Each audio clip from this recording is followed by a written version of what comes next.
Pemirsa, Anda menyaksikan News Update pukul 13 waktu Indonesia bagian Barat, saya Kevin Egan. PDIP mencopot Bambang Dwi Hartono dari jabatannya sebagai PLT Ketua DPD PDIP. Bambang Dwi Hartono yang sering mengkritik Gubernur DKI Jakarta Basuki Cahayapurnama digantikan oleh Adi Wijaya. Bambang Dwi Hartono digantikan oleh Adi Wijaya yang sebelumnya menjabat sebagai bendahara DPD PDIP DKI. Bambang Dwi Hartono menilai pencopotan jabatan ini wajar sebagai bagian dari organisasi partai politik. Bambang Dwi Hartono yang selama ini sering mengkritik Gubernur DKI Jakarta Basuki Cahayapurnama mengaku belum mengetahui apakah pergantian posisi Ketua DPD PDIP DKI merupakan bentuk dukungan kepada Basuki Cahayapurnama pada Pilkada DKI 2017. Sekjen PDIP Hasto Kristianto mengatakan Ketua DPD PDIP yang baru yaitu Adi Wijaya ditunjuk untuk persiapan Pilkada DKI Jakarta pada tahun 2017.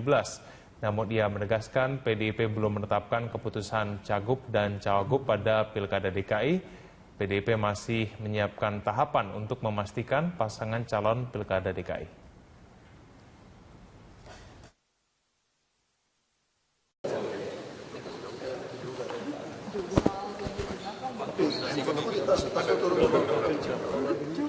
Ganjil genap kan baru ini, maka tadi saya bilang kalau bisa nggak usah tilang yang merah ya, kalau merah kan mesti bawa ke persidangan.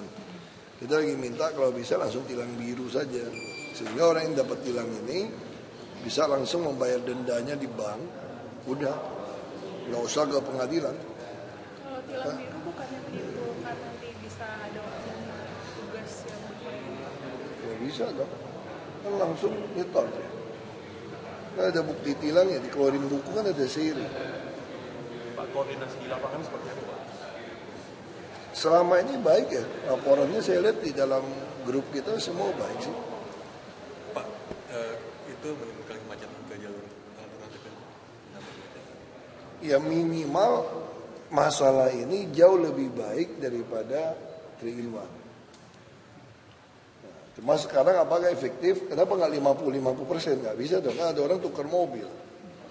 Hari ini mobilnya apa, dia tukar apa yang punya mobil banyak. Makanya yang paling efektif itu adalah ERP. Kapan rencananya? Kan udah lelang prosesnya, mungkin tahun depan bisa jalan. ERP juga sebetulnya kenapa lebih efektif? Karena ada duitnya, kita subsidi balik ke transport. Kalau kan nggak ada subsidi baliknya. Ada kendala nggak Pak dengan era pengadaan ERP? Enggak ada, kan kita udah minta banyak teknologi nawarin. Saya bilang udahlah, teknologi baru kan kita belum tahu. Lebih baik nyonteknya teknologi yang sudah puluhan tahun, kayak dipasang Singapura, dipasang di Eropa, itu aja. Dan teknologinya mesti open, sistem terbuka. Itu aja kita minta. Ada banjir di Kelapa Dua Wetan di Ciracas, katanya sudah 2 hari belum ditangani. Ya, mas kita itu ada yang jebol, ada damnya, ada luap waduk apa katanya gitu. Kemudian tindak lanjutnya gimana? Lagi kerjain, lagi mereka kerjain.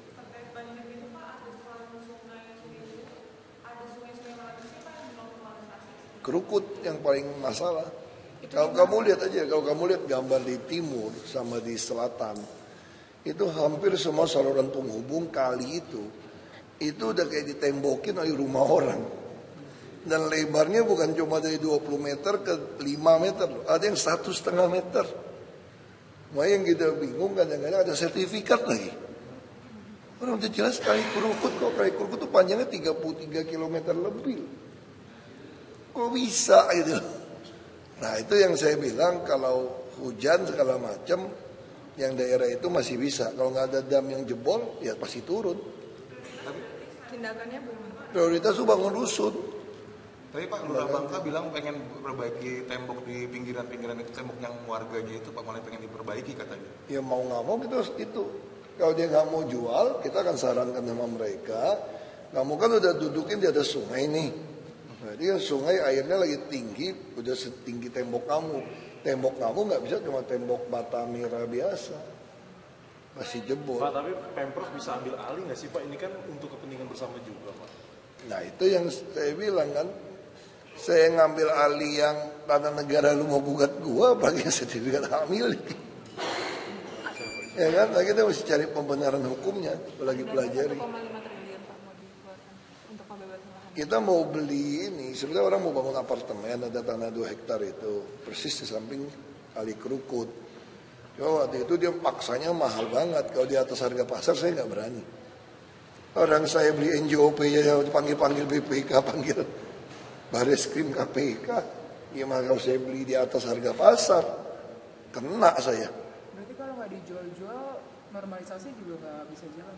Kita lihat aja dulu. Makanya saya lagi pelajari secara dasar hukumnya, apakah bisa dengan banjir seperti ini kita jadikan alasan. Ini kan bagus nih, ada alasan. Yang kritik saya juga ada diam kan. Normalisasi sungai kan dia nggak bisa berdebat lagi nih. Mungkin kita kan ngajuin ke pengadilan negeri. Saya lagi suruh pelajari secara hukum. Kalau dia nggak mau jual, kita pakai harga pasar, lapor pengadilan negeri, kita titipin uang di pengadilan negeri, konsinyasi tadi. Berarti kita ambil paksa. Pak, selain normalisasi, drainasenya bagaimana Pak? Makanya saya lagi pelajari dulu, ini bisa nggak diatasi dulu dengan misalnya penduduknya pakai tembok yang kuat. Terus kalau kita gali dalam, di atas 1,5 meter, roboh nggak? Ini saya lagi tes ini pakai alat ini. Kan lumpurnya kita nggak berani gali. Kamu ingat nggak kasih kasus Kali Sentiong? Aku kan nggak ngerti kan dulu kan. Aku pikir orang pasang seat pile semua itu sampai ke bawah. Aku kirim alat berat, dalamin, roboh 50 meter. Berarti kesimpulannya apa? Mungkin dulu seat pile-nya itu tanda kutip ada masalah. Nggak sampai di dalam, makanya mereka tuh nggak pernah berani gali. Kita jujur aja, sebelum kami masuk ada nggak orang gali-gali kali sungai? Nggak ada. Jadi lumpur dibiarkan hampir setinggi sungai. Itu sebetulnya itu buat nutupin seat pile yang lemah sebetulnya.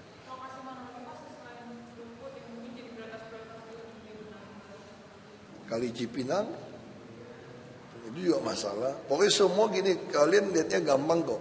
Kamu kalau lihat ada sungai kali, udah tinggal 1,5 meter, 3 meter, atau 5 meter, terus pinggirnya langsung dinding rumah orang. Bukan cuma dapur loh ini, udah kamar tidur orang. Itu pasti masalah punya. Bukit Duri kan tunggu peringatan 1, 2, 3. Udah kita udah kasih peringatan 1. Nggak kasih SP1 ribut, nanti bilang nggak sosialisasi lagi, kagak tahu lagi. Udah berbulan-bulan orang tahu Bukit Duri kok, ada drama sinetron masih nggak ada sosialisasi. Ya itu aja, ya. Pak, ada yang diperbukin Pak, gara-gara manggil nama Bapak gitu. Maksudnya jadi ada orang yang diperbukin gara-gara ngira Bapak. Bukan ngira saya.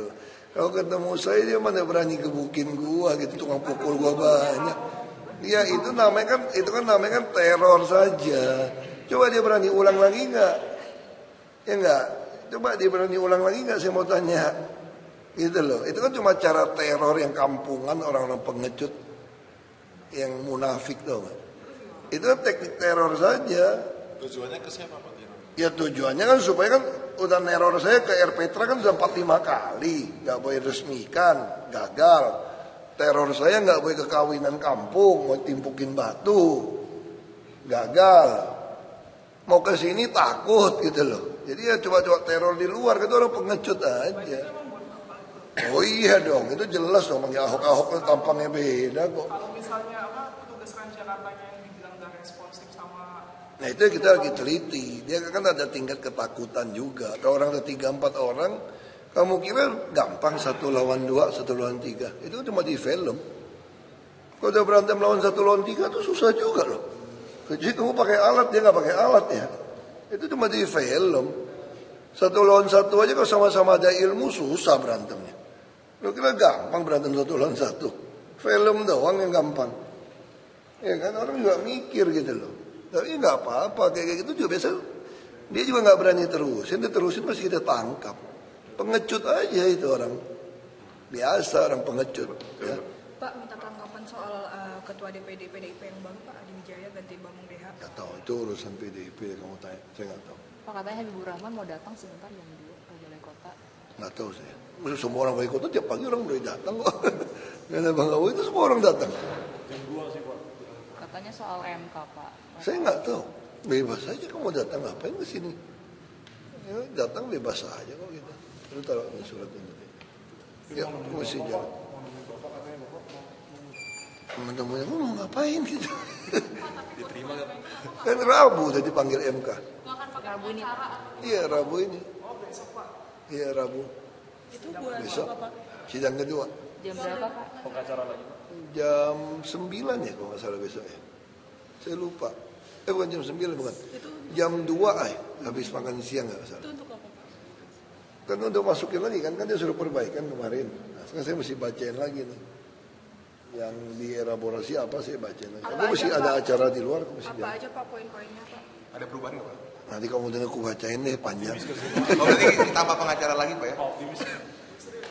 Ya optimis lah ya kayak gitu kan. Kita tinggal lihat aja. MK itu sangat bagus. Dia punya sistem. Ada teknologi yang dibuat dari orang kita sendiri. Semua notulen itu langsung jadi tertulis.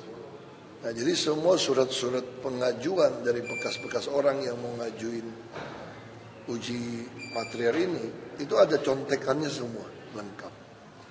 Nah kita tinggal lihat saja kan yang mana yang pernah diterima kasus yang sama, agak mirip sama. Nah, kita tinggal baca aja. Jadi gampang sih MK sekarang. Lebih dia ngajarin kan sifatnya. Yuk, kamu masih jalan ya? Yuk. Yuk.